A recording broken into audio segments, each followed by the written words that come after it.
BRS party నాయకులకు కార్యకర్తలకు అదేవిధంగా యూనియన్ నాయకులు సీనియర్ సురేందర్ రెడ్డి గారికి రమణ గారికి సుబ్బన్న గారు పవన్ గారు రవీంద్ర రెడ్డి గారు అదేవిధంగా విల్సీన్ గారు ఇక్కడున్న మాజీ కౌన్సిలర్లకు కార్పొరేటర్లకు సర్పంచ్లకు అందరికీ ప్రతి ఒక్కరికి పేరు పేరున వచ్చిన ప్రతి ఒక్కరికి నమస్కారాలు.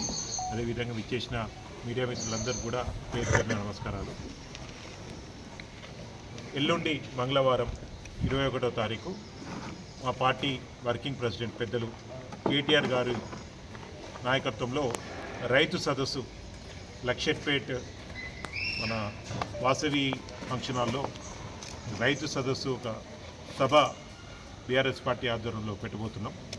దానికి ముఖ్య కారణం ఈ ప్రభుత్వం వచ్చిన తర్వాత, రేవంత్ రెడ్డి ముఖ్యమంత్రి అయిన తర్వాత, కాంగ్రెస్ ప్రభుత్వం వచ్చిన తర్వాత అన్ని విషయాలలో రైతులను ఇబ్బంది పెట్టడం. రైతు బంధు కానీ రైతు బీమా కానీ ఎగిరిపోయింది. పోనీ కష్టపడి పండించుకుందామంటే యూరియా కష్టాలు, మళ్ళా ఆనాడు రోజులు వస్తాయని వాళ్ళు పాటలు పెట్టుకుంటా ఎలక్షన్లకు పోయినారు. అట్లనే మళ్ళా చెప్పులు లైన్లో పెట్టే గత వచ్చింది. షాపులనే యూరియా బస్తాలు లేవంటే యాప్లు ఉంటాయని కొత్త నాటకం ఆడి. అదే కాకుండా సరే ఇన్ని అడ్డంకులు వచ్చినా, ఇన్ని కష్టాలు వచ్చినా రైతు ఎట్లో అట్లా గతంలో కేసీఆర్ గారు ప్రభుత్వంలో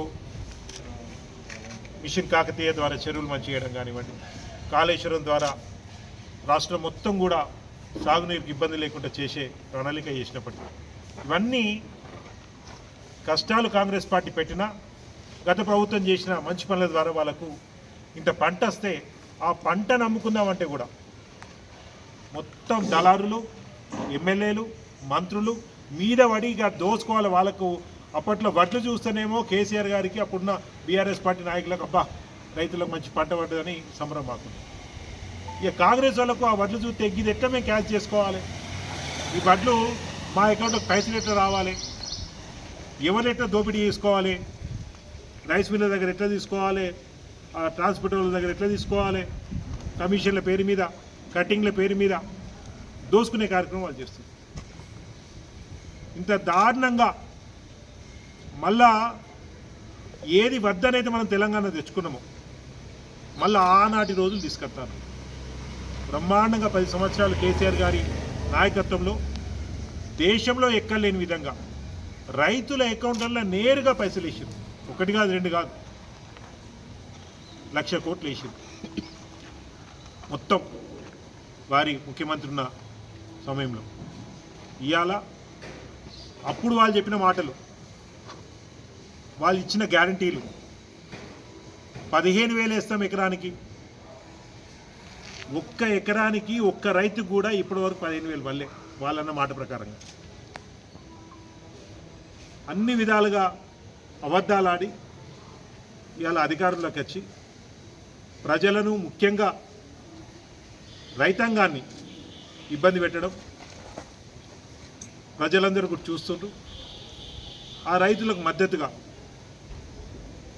ఎల్లుండి 21వ తారీఖు మంచిర్యాల జిల్లా లక్షట్పేటలో సభ ఉంటుంది.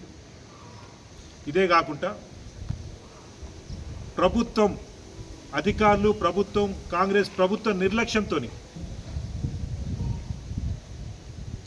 మే 6వ తారీఖు చనిపోయిన 4 రైతుల కుటుంబాలకు ఆ రోజే కేటీఆర్ గారు వరంగల్లో ఆ రోజు మీటింగ్, రైతు సదస్సు పెట్టిరు.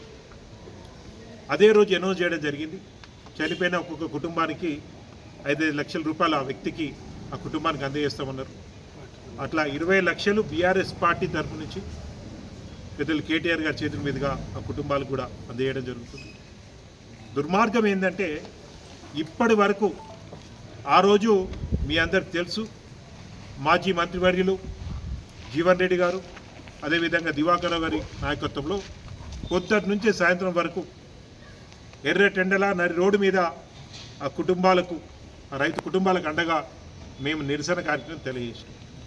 అప్పుడు మీ అందరి ముంగట జేసీ గారు మాటిచ్చారు, 50 లక్షల రూపాయలు ఈ కుటుంబానికి ప్రభుత్వం తరఫున అందజేయాలని సిఫారసు చేస్తామని చెప్పేసి దరఖాస్తు మేము పంపిస్తాం సిఎస్ గారికి అని, ముఖ్యమంత్రి గారికి అని చెప్పారు. ఇప్పటి వరకు కూడా 50 లక్షల రూపాయలు వాళ్ళకి ఇవ్వాలి అని పంపించిన లెటర్ ఇప్పటివరకు కూడా మాకు ఇవ్వాలి. అనేకసార్లు ఫాలోఅప్ చేసినాం. వారి కుటుంబ సభ్యులు కలెక్టర్ ఆఫీస్కి పోయినరు. అయినా ఆ రోజు ఇచ్చిన మాట ఆ రోజే మర్చిపోయే రకం వాళ్ళు. ఆ కుటుంబాన్ని కూడా ఆదుకునే కార్యక్రమం బీఆర్ఎస్ పార్టీ తీసుకుంటుంది.